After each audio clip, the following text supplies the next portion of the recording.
দাঁড়িপাল্লার পক্ষের লোকদের হুমকি ধামকি দেওয়া হচ্ছে বলে অভিযোগ করেছেন বাংলাদেশ জামায়াতে ইসলামী কুষ্টিয়া ২ আসনের সংসদ সদস্য প্রার্থী মোহাম্মদ আব্দুল গফুর। কুষ্টিয়া ভেড়ামারা থেকে সাইফুল ইসলামের প্রতিবেদনে দেখুন বিস্তারিত।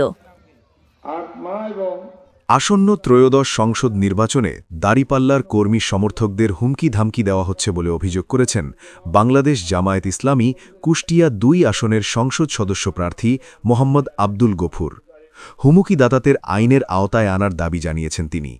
শনিবার বেলা ১১টায় ভেড়ামারা উপজেলার বাহিরচর ইউনিয়নের মুসলিম গ্রামে এক জনসভায় তিনি এ অভিযোগ করেন। উক্ত জনসভায় প্রধান অতিথি হিসেবে উপস্থিত ছিলেন জামায়াতের কুষ্টিয়া জেলা ভারপ্রাপ্ত আমির ও কুষ্টিয়া ২ আসনের সংসদ সদস্য প্রার্থী মোহাম্মদ আব্দুল গফুর। বিশেষ অতিথি ছিলেন কুষ্টিয়া জেলা জামায়াতের শিক্ষা বিষয়ক সম্পাদক ড নুরুল আমিন জসিম, ভেড়ামারা উপজেলা আমির মোহাম্মদ জালাল উদ্দিন, সাধারণ সম্পাদক শফিকুল আলম। উপজেলা জামায়াতের সহ সম্পাদক মোহাম্মদ তারিক আহমেদের সঞ্চালনায় বক্তব্য রাখেন জামায়াত নেতা তারিক রহমান, গোলাম মোস্তফা রুবেল সহ স্থানীয় জামায়াত নেতারা বক্তব্য রাখেন। আগামী 12 ফেব্রুয়ারি এদেশে জাতীয় নির্বাচন অনুষ্ঠিত হতে যাচ্ছে। এই নির্বাচনে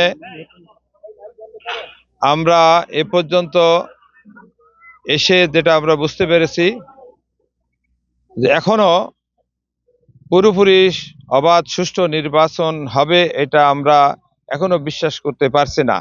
তবে আমরা আশাবাদী এই অন্তর্বর্তীকালীন সরকার এবং নির্বাচন কমিশন দেশের স্বার্থে, জাতির স্বার্থে, তাদের নিজেদের স্বার্থে অবশ্যই একটি অবাধ সুষ্ঠু নিরপেক্ষ নির্বাচন করবেন, মাঠটা লেভেল প্লেইং ফিল্ড করে দেবেন, যাতে আমরা সবাই স্ব অবস্থান থেকে সুন্দর একটি নির্বাচন করার পরিবেশ পাই এবং ভোট গ্রহণটা যাতে সুষ্ঠুভাবে হয় সেটা আমরা আশা করছি।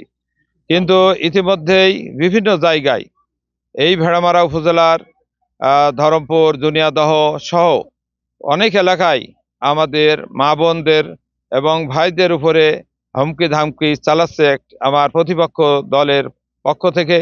আমরা আশা করি আইন শৃঙ্খলা রক্ষাকারী সংস্থা যারা আছে অবশ্যই তাদেরকে, যারা এই অপকর্মের সাথে জড়িত তাদেরকে আইনের আওতায় আনবে, গ্রেপ্তার করে, এবং আইনানুগ ব্যবস্থা তাদের বিরুদ্ধে নেবে, যাতে করে আগামী 12 ফেব্রুয়ারি নির্বাচন অবাধ সুষ্ঠু নিরপেক্ষ নির্বাচন হয়।